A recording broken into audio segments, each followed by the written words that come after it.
Narrated by Paul Metcalfe. Mystics of the World. Book 1. Charon Singh. Mystics of the World. In every culture there are certain heroic individuals who transcend the ethical expectations of their given society. These women and men have been honorifically called by such terms as saints, prophets, yogis and sages. Generally speaking, these visionaries represent the best of human evolution, stressing the need for compassion, for clear thinking, and for tolerance. A compassionate one. Charon Singh, respectfully addressed as Maharaji or Master, was born on December 12, 1916, in Moga, India, and died at the age of 73 on June 1, 1990, in Dera Baba Jaimal Singh, Punjab, India. He was initiated into the path of the saints, Sant Mat, at the age of 17 by his grandfather and guru, Sawan Singh. In October of 1951, Charon Singh was appointed as the spiritual head of Radha Swami Satsang at Bias by Jagat Singh, his master's successor. For nearly 40 years, Charon Singh served the needs of millions of spiritual seekers. During his tenure, he expanded the free kitchen, langar, at the Dera colony to feed thousands of pilgrims daily. On certain occasions, particularly during the birth and death anniversaries of previous saints, close to 1 million people would be fed meals free of charge. He also established one of the largest charity hospitals in India, which provides free medical care to anyone, irrespective of caste, creed or colour. Charon Singh had one of the largest followings of any spiritual master in the history of India. Before his death, he had initiated over 1,200,000 seekers into Sant Mat, encouraging his followers to lead a pure moral life, abstain from drugs and alcohol, subsist on a strict vegetarian diet, and devote 2.5 hours daily to Shabd yoga meditation. Perhaps best known for his humility and self-effacing manner, Charon Singh's life and teachings emphasized devotion to meditation, service to humanity, and compassion for all living beings. The following excerpts, which come from a series of unpublished letters by Charon Singh, focus on overcoming the desires and attachments of the lower mind and attuning one's attention to the inner sound current during daily meditation. As such, this little book reflects only a small aspect of Charon Singh's overall teachings. For a more comprehensive understanding of his life and work, please refer to the following books. Die to Live, Treasure Beyond Measure. Prologue. The soul has a natural attraction and inclination towards the Lord. It is a drop of that ocean and has an inborn longing to merge back into its source. It's only by adopting the path of meditation under a master's direction that the soul becomes fit to realize the Lord, to go back, and to merge in him. 1. You know very well that the only problem every human being faces is the unwillingness of the mind to give up its temptations and attachments, which it has been enjoying for countless lives. 2. Our whole problem is to fight this mind, to change its habits, its tastes, and help it go in during meditation to stay there, so that it may taste the inner nectar, which will make it our friend. 3. Detachment does not mean running away from the world or from its obligations in the various fields of life. 4. In Sant Mat, the way of the saints, there are families and children. People earn their living and play their part in the social and moral fields of life. 5. Attachment means to get obsessed with a thing or person so much that one forgets the real purpose of life, and this attachment haunts him or her day and night. If this object of affection is removed or taken away from the person finds it impossible to forget about it. 6. We go where the attachments are. 7. We should perform our duties in life just as duties assigned to us by the Lord. 8. The mind is so unstable, shaky, an untamed colt. It cannot stick to one thing in one position, and is always running here and there. That is why sometimes our meditation is good when the mind is willing, but when it again rebels and runs out, meditation suffers. It is a universal problem with all those who follow any spiritual path. 9. Do not lose heart. Keep doing your duty in meditation. Slowly and slowly, the mind will start staying inside longer. 10. When one knows one is on the right path, every step takes one nearer to the goal. 11. Ups and downs in meditation will remain till the mind enjoys and tastes the nectar within. The higher it goes inside, the more steady it will become. 12. The instability of the mind continues right up to the end of the second stage, Trikuti, the causal plane, home of the universal mind, where the mind ultimately finds its own abode, and finally rests. 13. Meditation now, free of the mind and beyond the influence of Maya, becomes like the flow of oil, which nothing disturbs. Now one can remain sitting in meditation as long as one likes, without any disturbance. Before, it is like the flow of water. 14. Never feel for a moment that you've succeeded in getting some experience in meditation. Do not feel elated or excited. Feel gratitude to the Lord for having given you these experiences. 15. Even the slightest feeling of personal effort, pride, or achievement interferes with progress. 16. You are not to share your spiritual experiences with anyone, not even your spouse. The desire to do so shows your excitement at having achieved something. 17.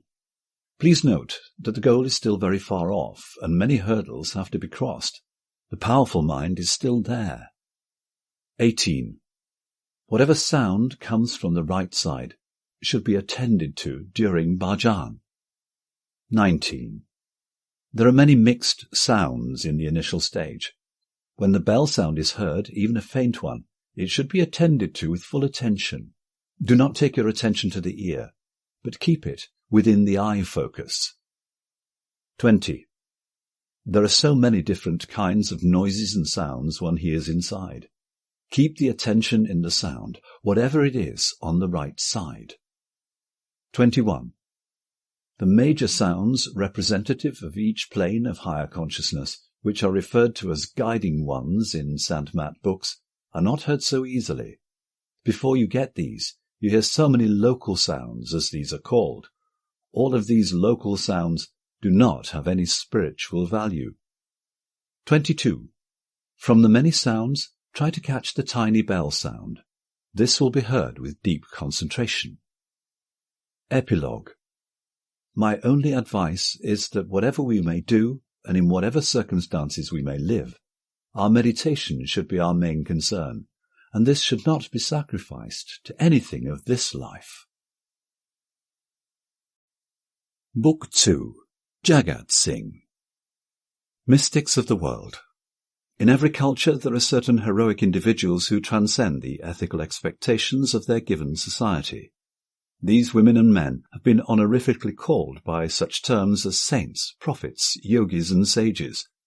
Generally speaking, these visionaries represent the best of human evolution, stressing the need for compassion, for clear thinking, and for tolerance. A wise one.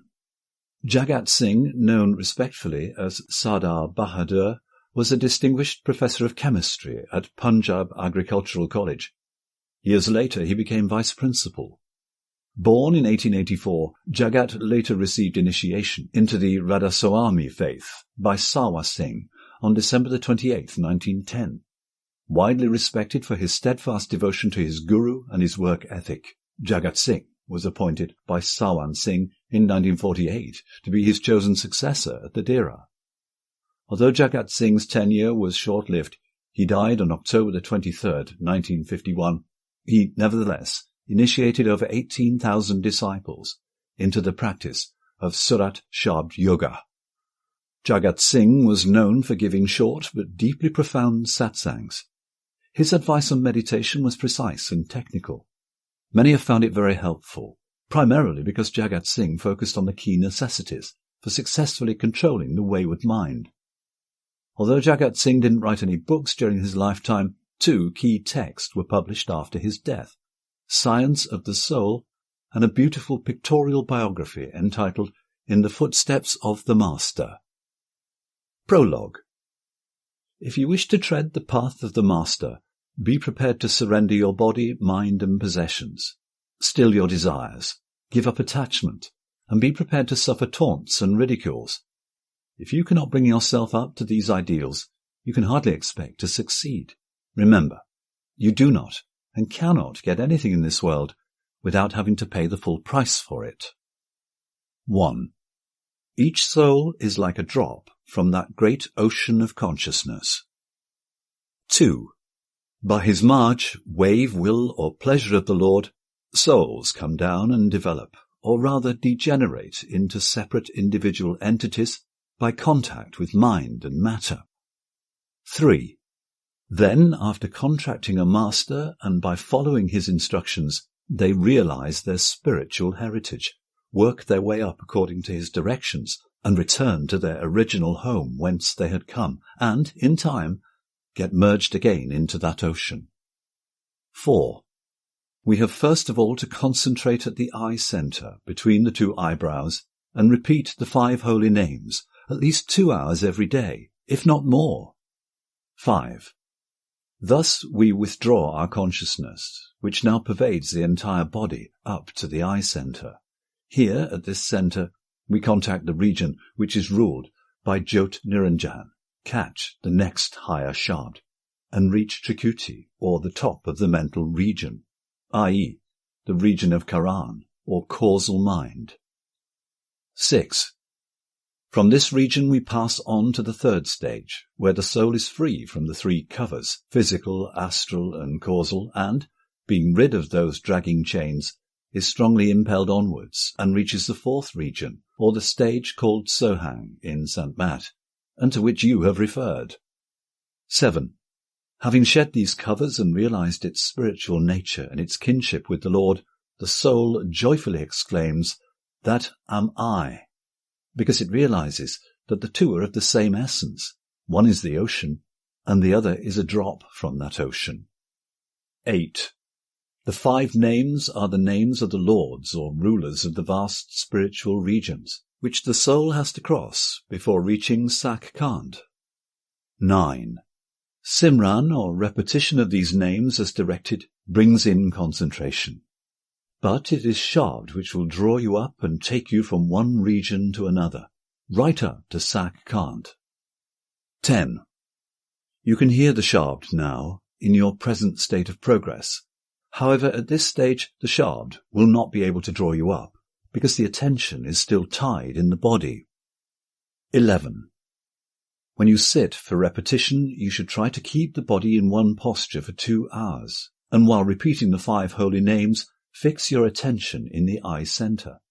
Take care that your mind does not do anything else. 12. If you continue this for some time, then by degrees the currents of the mind and the soul will leave the lower extremities of the body and will begin to collect in the eye center. 13. No man ever gained spiritual freedom by the process of logic. 14. Keep watch over your mind and do not allow it to generate any thought. It should occupy itself only with repetition at that time. 15. Thus, as your attention slowly withdraws, you will become unconscious of the body. You will be conscious within, and your mind will be repeating the 5 names. 16. When you have completed your time of repetition, then sit on your feet in the prescribed posture and hear the sound for half an hour. Listen to whatever sound you can get. 17. It is a labour of years, but there's no reason either for despair or impatience. Let things happen as they do naturally. You cannot hustle the power within. 18. Therefore, do not miss Bhajan and Simran. You have already witnessed the catastrophic happenings in the world around, and as for the future, who knows? 19. The only wealth that can accompany us is our Bhajan and Simran. Even the body we nurture night and day will have to be left behind. Nothing here is ours. 20. Only two things belong to us, Satguru and Nam, but for these two things we have little love.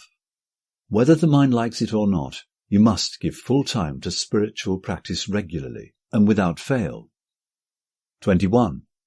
At the time of meditation, try and make your mind motionless and hold the form of the Master in your eye center. Gradually, the mind will give way and become still. 22. This is not a day's job. It calls for the labor of years. Epilogue. The secret of success in the path is bhajan, more bhajan, and still more bhajan. Practice, more practice, and still more practice. Book 3. Rai Saligram. Mystics of the World. In every culture there are certain heroic individuals who transcend the ethical expectations of their given society.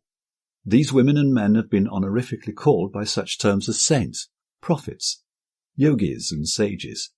Generally speaking, these visionaries represent the best of human evolution, stressing the need for compassion, for clear thinking, and for tolerance. A distinguished one. Rai Saligram, respectfully called Huza Maharaj, was generally regarded as the chief disciple of Shiv Dayal Singh, the founder of Radha Swami. Although Rai Saligram, 1829 to 1898, achieved much worldly success, he was the first Indian under the rule of the British to become Postmaster General of the northwestern provinces. He is most well known today for being the key architect and promulgator of his guru's teaching on Sirat Shabd Yoga. Indeed, it was Rai Saligram who codified the teachings of Radha Swami and initiated publishing a series of books and articles on his beloved teacher's life and work. Rai Saligram compiled and edited the core text, Sarbakan, prose and poetry volumes, which included transcriptions of his Shiv Dayal Singh's satsangs and poems. Several years after his guru's death, and with the expressed support of Shiv Dayal Singh's wife, Radhaji, Saligram started his own satsang in Pripalmandi in Agra, and began initiating seekers into the path of Shabd Yoga, emphasizing the repetition of Radha Swami Nam and elevating the soul to higher regions of consciousness. Saligram's singular devotion to his guru is discussed at length in Partap Singh's biography of Shiv Dayal Singh, and was eulogized by his disciple, Shivbrat Lal, who wrote, "His attachment to the saint was so intense that he allowed nobody else to serve him. He himself used to grind the flour and cook his meals and feed him with his own hands, and could every day be seen with the pitcher of water on his shoulder, which he used to bring from a distance of 2 miles for the bathing purpose of his guru. No one can cite a better example of a disciple. His monthly salary he used to take to the saint, and whatever he gave him was sent for the maintenance of his wife and children, and the rest of the amount was spent in charity. He was so much resigned that he did not take any trouble with home affairs. The saint all along did all for him. He was a true chela, disciple." Prologue. The Supreme Being is a boundless ocean of spirit or love, and the human being a drop or current of spirit or love from this ocean. And love being the very essence and means of existence of the whole creation, it follows that no effort in any direction, temporal or spiritual, unless actuated by love or affectionate regard, can be crowned with success, and the work or labour rendered easy, sweet, and harmonious. 1. An ardent devotee may perform abhyas, spiritual meditation, at any time before meal or 2 or 3 hours after it. He may do so at any place, for any length of time, from 10 minutes to an hour and a half. 2. When, by grace and mercy, his mind and spirit withdraw and rise, he should, in the beginning, take care not to raise them too much. 3. Elevation of spirit should take place slowly and gradually, just as much as he can bear. 4. If, due to the elevation of spirit, he feels uneasy, abhyas, spiritual meditation, should not be continued after it becomes unbearable. If, due to abnormal withdrawal of spirit, the strain is unbearable, or some pain or fear is felt, the abhyas should be given up and resumed after some time. 5. The object is that the devotee may gradually get habituated to bear the strain. It is desirable that the abhyasi should do some physical work after finishing abhyas, so that his body and senses do not become inactive and inert. 6. If any part of the body becomes benumbed while the devotee is performing dhyan or bhajan, it is an indication that the abhyas is being performed properly and correctly. 7. He should not get frightened or apprehensive. When the abhyas is over, he should get up slowly and walk a few minutes. This will remove sluggishness. 8. Due to excessive bliss in bhajan or dhyan, an abhyasi may experience great ecstasy and detachment. He may become somewhat averse to the pleasures and activities of the world. 9. Such an abhyasi must not give up his family, avocation, or anything else in a fit. He should not consider this state of ecstasy to be stable and lasting. If he takes any action in haste, he would repent. He should try his utmost to control his feelings and conceal them from people of the world. 10. In this condition of ecstasy, the abhyasi should never think that he is perfect and that his task is completed. 11. It is proper for the abhyasi to see his defects and to remain humble in all circumstances. 12. He should make progress in his abhyas and try to raise his spirit higher and higher every day. 13. It must clearly be understood that the Guru Swarup, which manifests internally, is not of flesh and bones, but is spirituality personified, because the omniscient being, for the sake of his lovers and devotees, assumes the form of Guru in spiritual regions. 14. This Chaitanya and spiritualized form will guide and help the abhyasi all along. As the abhyasi performs dhyan at a higher center, this form appears purer, subtler, finer, and more refulgent. 15. Even the, in short, Guru's form will keep the company of the abhyasi up to satlok, continuously helping in the concentration and elevation of mind and spirit. 16. No obstacles of man, mind, and maya can stand in the way of the abhyasi so long as the Guru Swarup is with him. 17.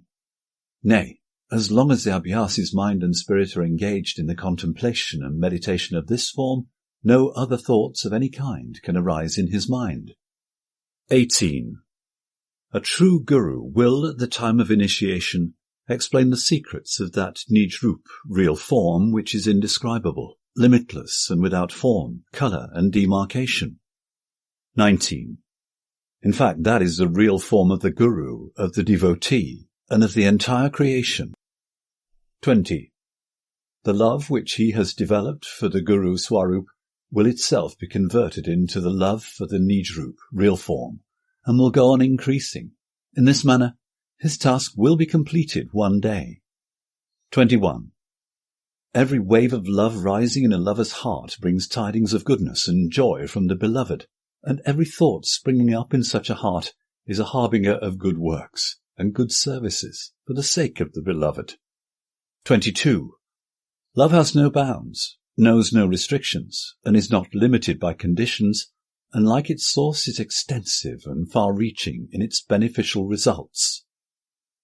Epilogue. The sound heard internally is a current which has originally emanated from the Supreme Being, and is the means not only of concentrating the will, but also of raising the spirit to the source from which it emanates. Book 4.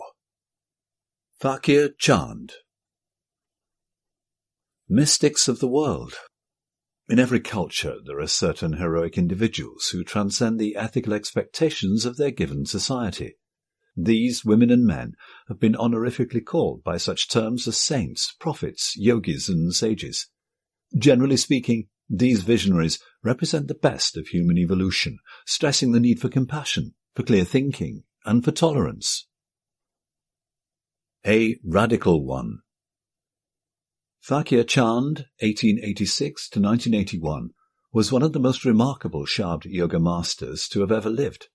He was unique in his approach to spirituality, since, unlike other gurus in the Radhaswami tradition, Fakir was remarkably honest and forthcoming about his limitations. He would often say that he could be wrong in his interpretations, and asked other Sant Mat gurus to correct him, if that was the case. However, none of them publicly corrected the great sage of Hoshiarpur, most likely because they, along with Fakir, were unaware of how and when their visionary apparitions manifested to their respective disciples. Fakir Chand was a devoted disciple of Maharishi Shivbrat Lal, and was a steadfast follower of Radhaswami, meditating upward to 12 hours a day. He became so adept at Surat Shabd Yoga that Fakir was appointed by his guru to be his chosen successor at the tender age of 33. But Fakir soon realized that the visions he had of his guru and other holy beings were projections of his own mind, and thus were illusory. When this dawned on Fakir, he began to develop a deeper insight and asked, who is seeing the light and who is hearing the sound?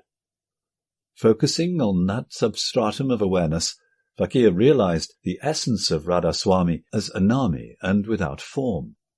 Although Fakir Chand was authorized to give initiation by both Shivbrat Lal and Sawan Singh of Bias, in 1942 he gave up the practice entirely. Instead, Fakir began explaining the teachings in a very honest and forthcoming manner, strongly arguing that we give far too much credit to our chosen gurus, believing they have omniscience and all powers when in truth they lack both. Better for disciples to realize this and try to transcend the realm of mine and Maya. There are many books by and about Fakir Chand. Two that provide a glimpse of his life and teachings are the following: The Unknowing Sage, Illuminations. Prologue. Now you see, no Jesus Christ comes from without in anybody's visions. No Rama, no Krishna, no Buddha, and no Baba Fakir comes from without to anybody. The visions are only because of the impressions and suggestions that a disciple has already accepted in his mind. These impressions and suggestions appear to him like a dream. No body comes from without. This is the plain truth. 1. Visions are only because of the impressions and suggestions that a disciple has already accepted in his mind. These impressions and suggestions appear before him like a dream. 2. So, whatever you have to gain, it is all with this faith and belief that your ideal is perfect. Whatever you gain it as per your own faith and belief. As a child gets motherly love from his mother, similarly, the husband gets wife love from the same lady. 3. Once I was going, and Lord Krishna was going ahead of me. There was some cow dung lying on the ground. That image of Lord Krishna asked me to eat that cow dung. I took a morsel of cow dung and ate it. When I reached home, I thought that in no religious book is it written that an image of Lord Krishna or Rama has ever directed any disciple to eat cow dung. So I thought that it was not the real Krishna who had asked me to eat the cow dung. 4. It's either the faith that works or fate. My Guru Maharaj, someone called him uncle. Another thought of him as editor. Someone thought of him a beggar. I considered him something else. Whatever I considered him to be, I received from him in that capacity. Whatever others thought of him, they received in that capacity. Do you follow what I'm saying? 5. Because I was searching for my final abode or source, I leave the mind. When I go within and meditate, I leave the shapes, forms, and colours. There is no form of the Guru, no shape, nothing else. 6. Only light and sound remain. 7. The entity that is inside me listens to the sound within and sees the light. That entity is something else entirely. The sound is something else. The light is something else. You listen to the sound within, you are separate from the sound. 8. You see sun or moon inside, see light within. Light is separate from the one witnessing the light. When I search for that entity or witness, I cease to exist. 9. This is our origin. What conclusion did I reach? When I found out that I do not manifest or appear within anybody, then I also leave the mind and all its appearances. Then remains light and sound. 10. Every 2 or 3 months, or sometimes every 3 days, when I go and search for that entity that listens to the sound, then my being disappears. What remains? Nothing. 11. Now, I think to myself, if I have become something by reaching that place, if I can do something, then I should be able to remove all the problems that the world is facing right now. If they could, the ancestors from the past would have removed their problems or difficulties. Baba Sawan Singh would have removed his troubles. Swamiji would have alleviated his disease. Kabir had kidney problems for 10 years in the old age. 12. So, what did I understand? What is my realization of this supreme element, tattva? I am a bubble of the supermost consciousness. 13. In the process of evolution, I appeared or manifested. Similarly, you also appeared. I didn't exist before, and I won't exist again. 14. Only one element will remain from which this bubble came into existence. That element is sound. Its name is Naam. That Naam is not the sound of bells or conch. It's not the sound of Veena. It is the principal sound, Sa Shabad. This is what the Bani of Saints mentions, Sa Shabad. 15. So, after reaching this, what happened to me? What did I gain? I found peace. 16. Satsangis tell me that I go to help them in their dreams, or while they're awake, but I have no knowledge of it.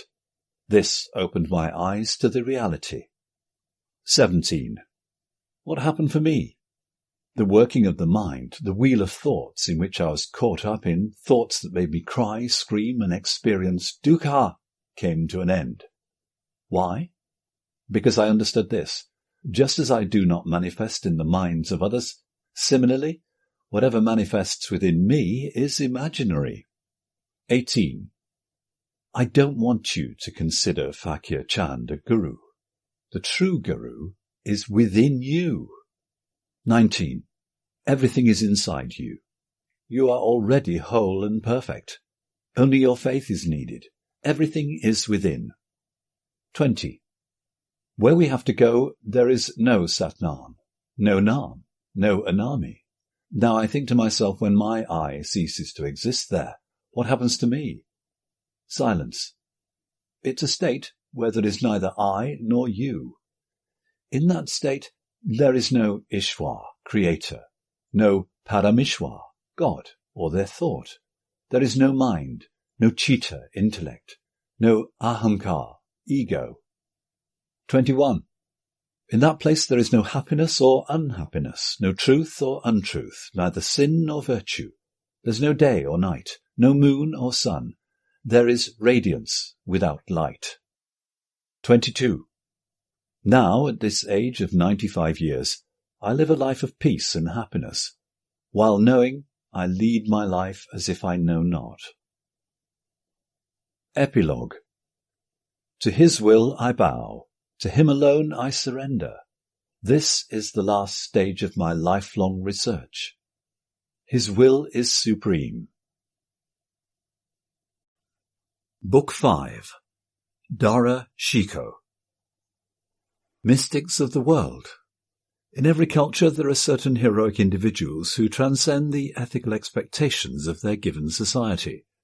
These women and men have been honorifically called by such terms as saints, prophets, and sages. Generally speaking, these visionaries represent the best of human evolution, stressing the need for compassion, tolerance, and kindness. A seeker. Dara Shikoh, 1615 to 1659, the eldest son of Emperor Shah Jahan, was a remarkable figure in the history of Sufism in India. He was on intimate terms with such luminaries as Samad, Mullah Shah, Mian Mir, Guru Har Rai, and his own sister, the famed Princess Jahanara Begum. Although Dara's life was tragically cut short at the hands of his younger brother, Aurangzeb, over a succession dispute, his spiritual and historical writings have continued to fascinate and have had a significant influence on the lives of Hindu, Sikh, and Islamic mystics.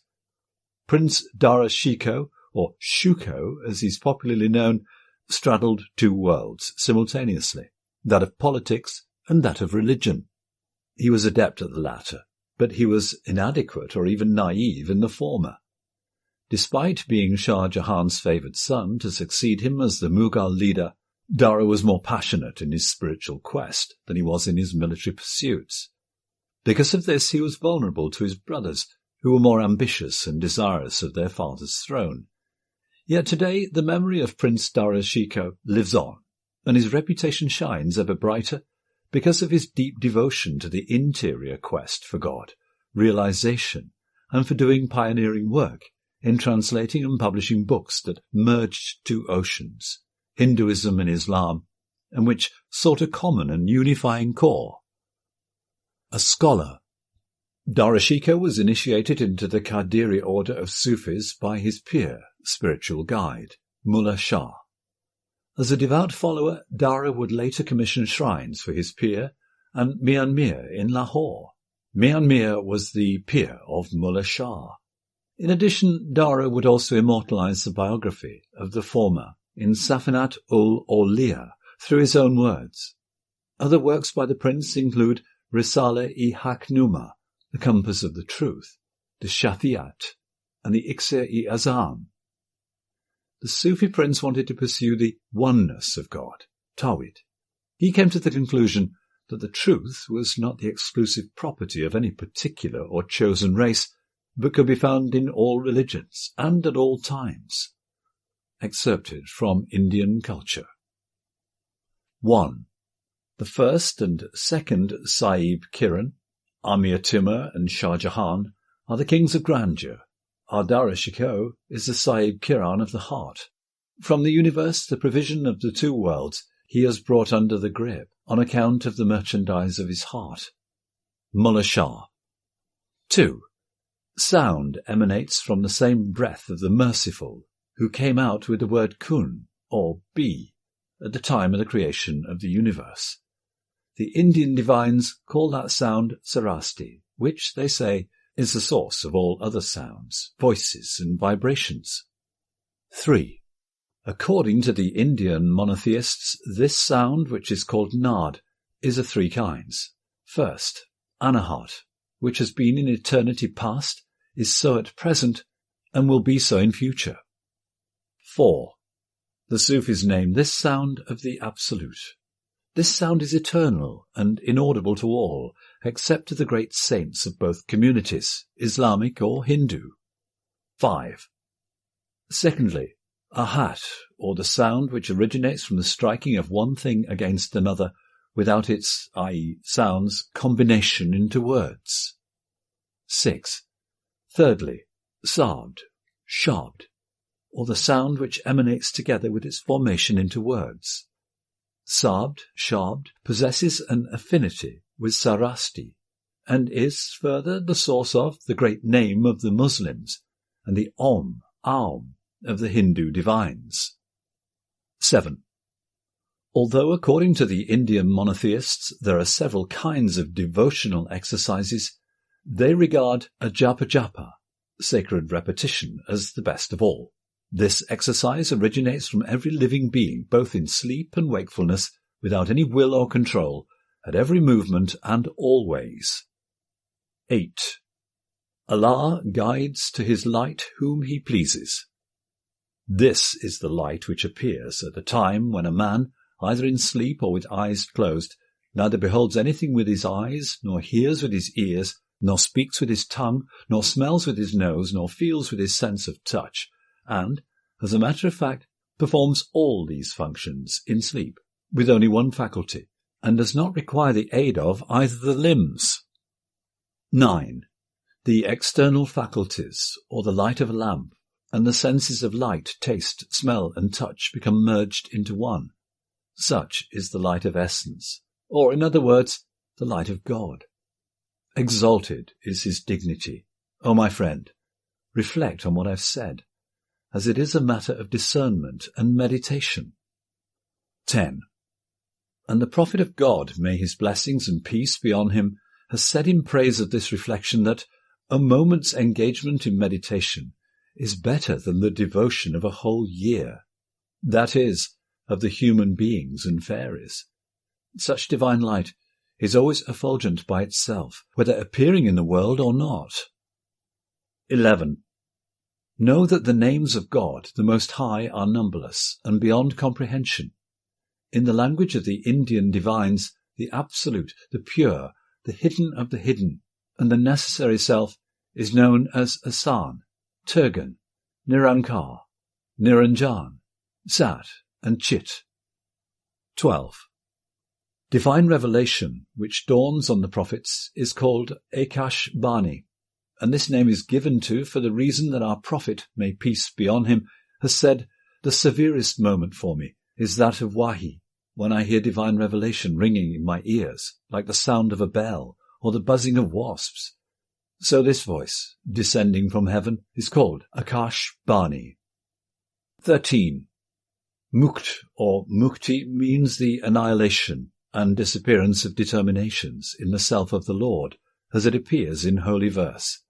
And best of all is Allah's goodly pleasure. That is the grand achievement. 14. First, Jivan Mukti, or salvation in life. According to the Indian rishis, Jivan Mukti consists in one's attainment of salvation and freedom, by being endowed with the wealth of knowing and understanding the truth, in seeing and considering everything of this world as one, in ascribing to God, and not to oneself. 15. Further, he should regard God as manifesting himself in all the stages or regions of life, and should look upon Brahman, which the Sufis call Alam-i-Kubra, or Great World, and is the complete form of God, as the corporeal body of God. 16.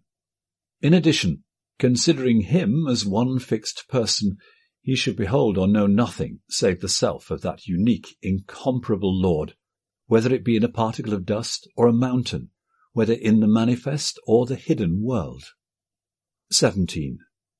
Now, just as a human being, who is called the smaller world, Lam-i-Saghir, is one individual, despite his various and numerous limbs, and just as his personality is not multitudinous on account of so many limbs, so that unique self cannot be considered multitudinous on account of the variety of determinations.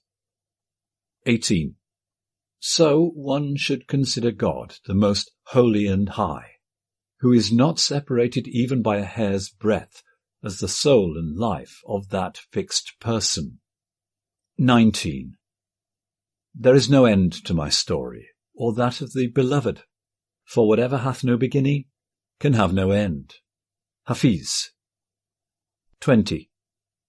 So, after the termination of this cycle of existence, and the various yugas, the world of Adam, the father of men, will reappear in exactly the same manner, and as such it will be endless.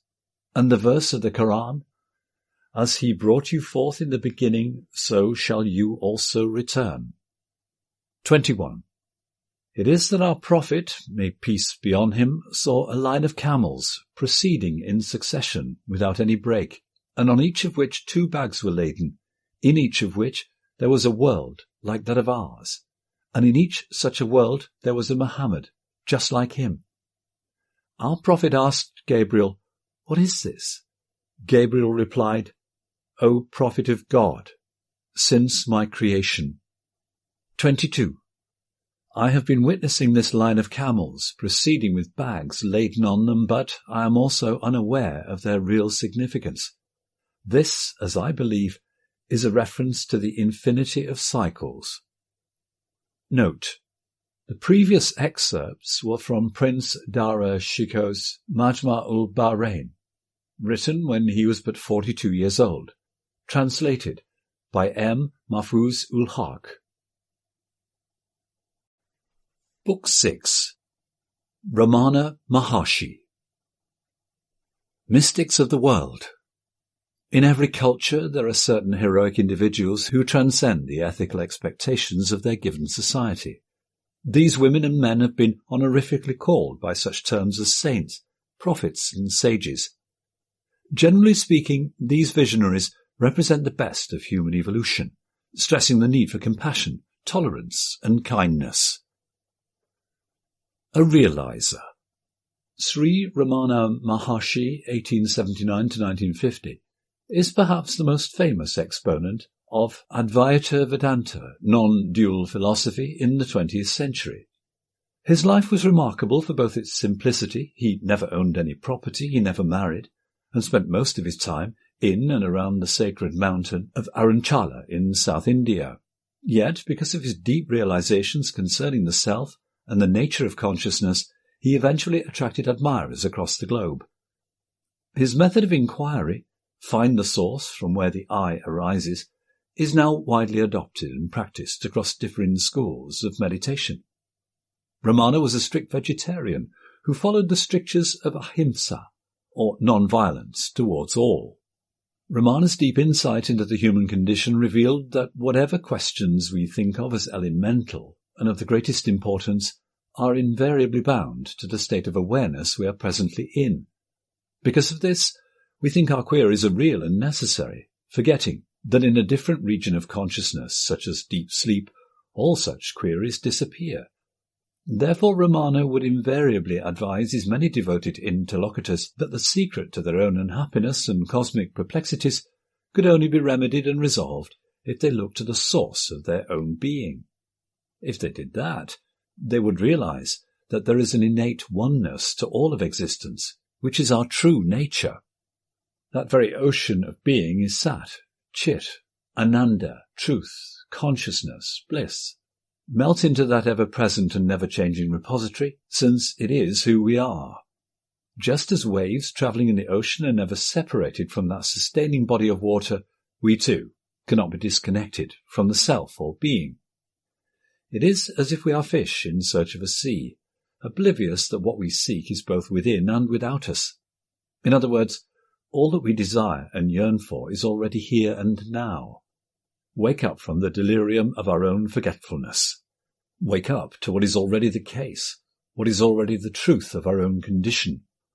All that we've experienced is never without us, but is quite literally within our own beings. The universe and us are inseparable. 1. Meditation on the nada, inner sound current, is one of the several approved methods. The adherents claim a very special virtue for the method.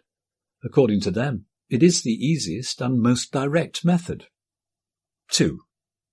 Just as a child is lulled to sleep by lullabies, so nada soothes one to a state of samadhi. Again, just as a king sends his state musicians to welcome his son on his return from a long journey, so also nada takes the devotee into the Lord's abode in a pleasing manner. 3. Nada helps concentration.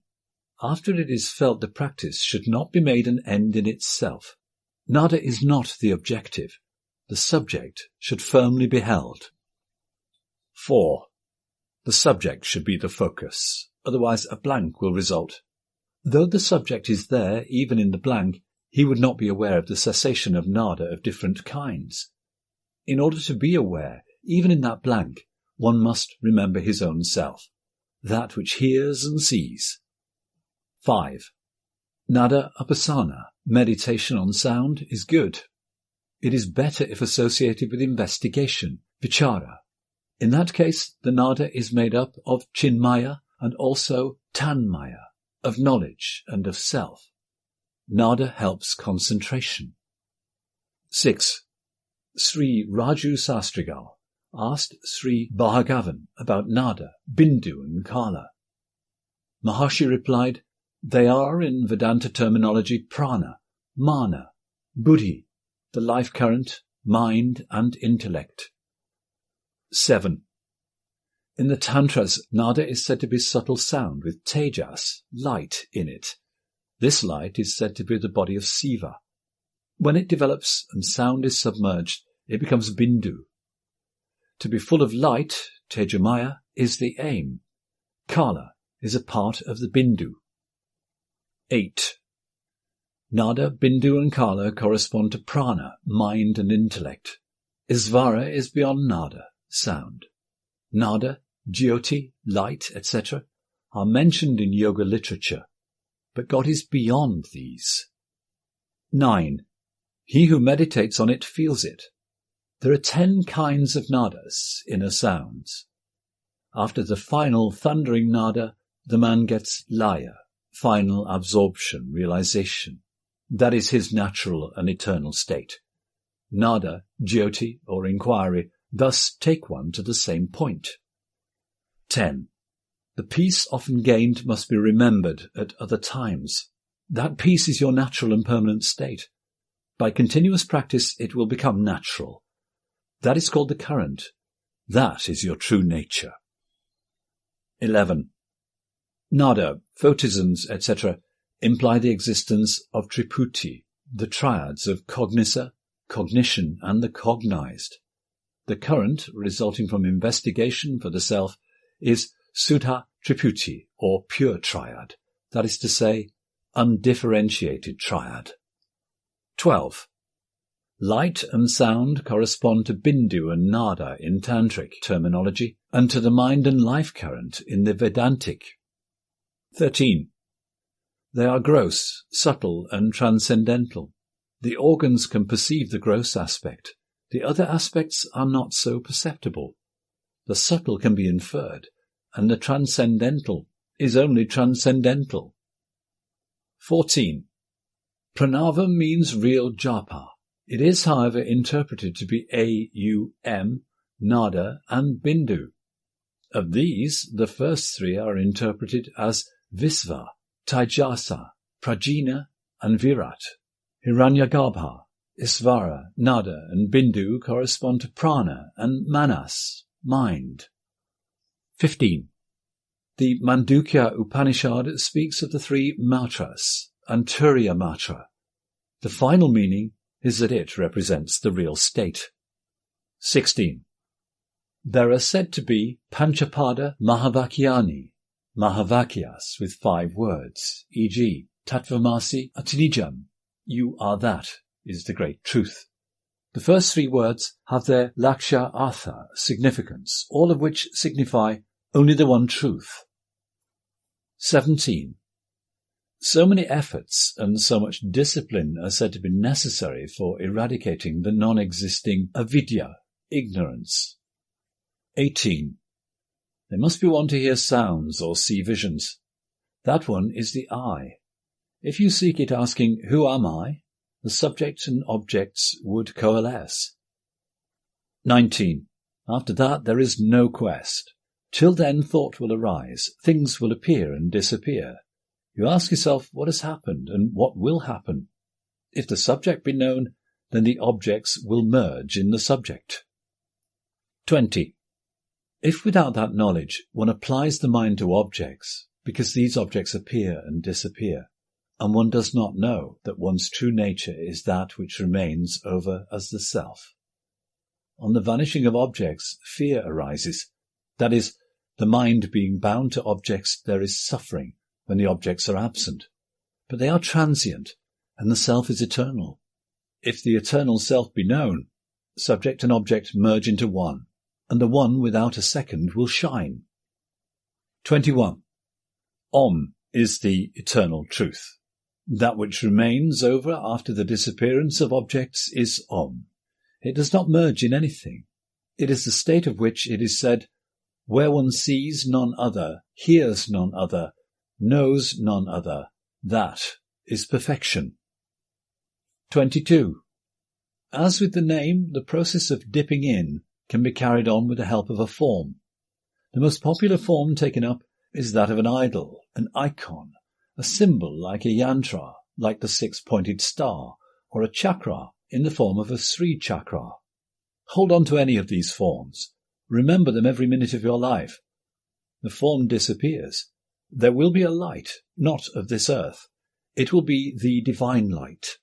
Negate all thoughts of name and form except those which you've adopted. With this as your aid, dip in or slip into yourself. Reject every other idea. At the source of creation, you are you, being the Atman. The preceding quotes were consciously selected to focus on Nada Yoga practice, as delineated by Sri Ramana Maharshi. See talks with Sri Ramana Maharshi for more information. Book 7. Nicholas of Cusa. Mystics of the World. In every culture there are certain heroic individuals who transcend the ethical expectations of their given society. These women and men have been honorifically called by such terms as saints, prophets, yogis and sages. Generally speaking, these visionaries represent the best of human evolution, stressing the need for compassion, for clear thinking, and for tolerance.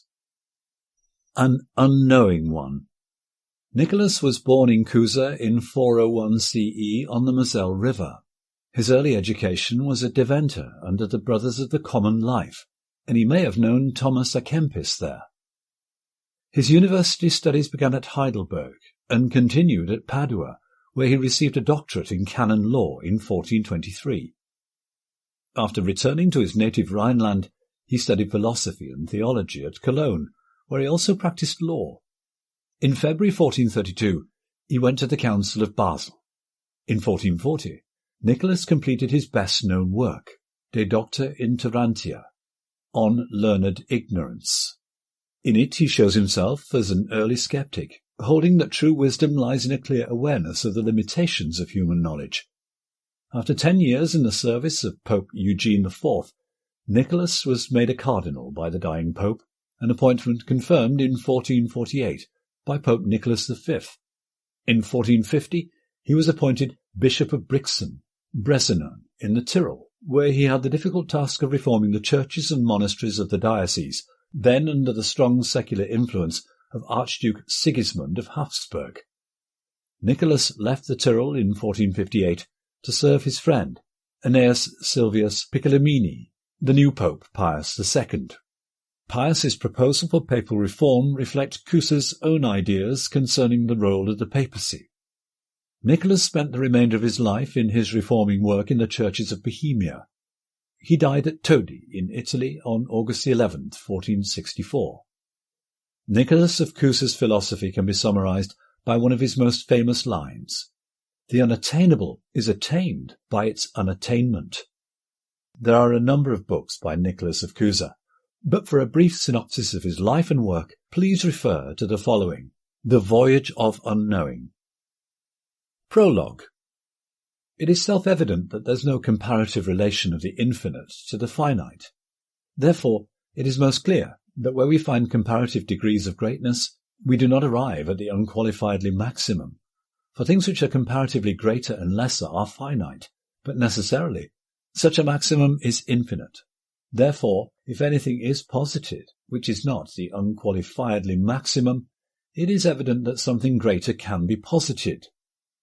1. Therefore, every inquiry proceeds by means of a comparative relation, whether an easy or a difficult one. Hence, the infinite, qua infinite, is unknown, for it escapes all comparative relation. 2. All things are in the intended endpoint, and this mode of being is called will or desire. 3. But since comparative relation indicates an agreement in some one respect, and at the same time indicates an otherness, it cannot be understood independently of number. Accordingly, number encompasses all things related comparatively. 4. Therefore number, which is a necessary condition of comparative relation, is present not only in quantity, but also in all things, which in any manner whatsoever can agree or differ, either substantially or accidentally. Perhaps for this reason Pythagoras deemed all things to be constituted and understood through the power of numbers. 5. Both the precise combinations in corporeal things and the congruent relating of known to unknown surpass human reason, to such an extent that Socrates seemed to himself to know nothing except that he did not know, and the very wise Solomon maintained that all things are difficult and inexplainable in words. 6. And a certain other man of divine spirit says that wisdom and the seat of understanding are hidden from the eyes of all the living. 7. Even the very profound Aristotle, in his first philosophy, asserts that in things most obvious by nature such difficulty occurs for us as for a night owl, which is trying to look at the sun. Therefore, if the foregoing points are true, then since the desire in us is not in vain, Assuredly, we desire to know that we do not know. 8. If we can fully attain unto this knowledge of our ignorance, we will attain unto learned ignorance. 9. For a man, even one very well versed in learning, will attain unto nothing more perfect than to be found to be most learned in the ignorance which is distinctively his. 10. The more he knows that he is unknowing, the more learned he will be. 11. Avoiding all roughness of style, I show at the outset that learned ignorance has its basis in the fact that the precise truth is inapprehensible. 12. It is self-evident that there is no comparative relation of the infinite to the finite. 13. Hence the measure and the measured, however equal they are, will always remain different. Therefore, it is not the case that by means of likenesses a finite intellect can precisely attain the truth about things, for truth is not something more or something less, but something indivisible. 14. Whatever is not truth cannot measure truth precisely. By comparison, a non-circle cannot measure a circle whose being is something indivisible. Hence the intellect which is not truth never comprehends truth so precisely that truth cannot be comprehended infinitely more precisely. 15. For the intellect is to truth as an inscribed polygon is to the inscribing circle. The more angles the inscribed polygon has, the more similar it is to the circle. However, even if the number of its angles is increased ad infinitum, the polygon never becomes equal to the circle, unless it is resolved into an identity with the circle. 16. Hence, regarding truth, it is evident that we do not know anything other than the following, viz., that we know truth not to be precisely comprehensible as it is. 17. For truth may be likened unto the most absolute necessity, which cannot be either something more or something less than it is, and our intellect may be likened unto possibility. 18. Therefore the quiddity of things, which is the truth of beings, is unattainable in its purity. Though it is sought by all philosophers, it is found by no one as it is. 19. And the more deeply we are instructed in this ignorance, the closer we approach to truth. 20. The absolute maximum, with which the minimum coincides, is understood incomprehensibly, since the unqualifiedly and absolutely maximum, than which there cannot be a greater, is greater than we can comprehend, because its infinite truth, we attain unto it in no other way than incomprehensibly. 21. However, the absolutely maximum transcends all our understanding, for our intellect cannot, by means of reasoning, combine contradictories in their beginning, since we proceed by means of what nature makes evident to us. Our reason falls far short of this infinite power, and is unable to connect contradictories which are infinitely distant. 22. From these considerations it is most clearly evident that the absolutely maximum is both incomprehensibly understandable and unnameably nameable. Epilogue. Accordingly, absolute oneness cannot be comparatively greater or lesser, nor can it be multiple. Thus, deity is infinite oneness.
Oh.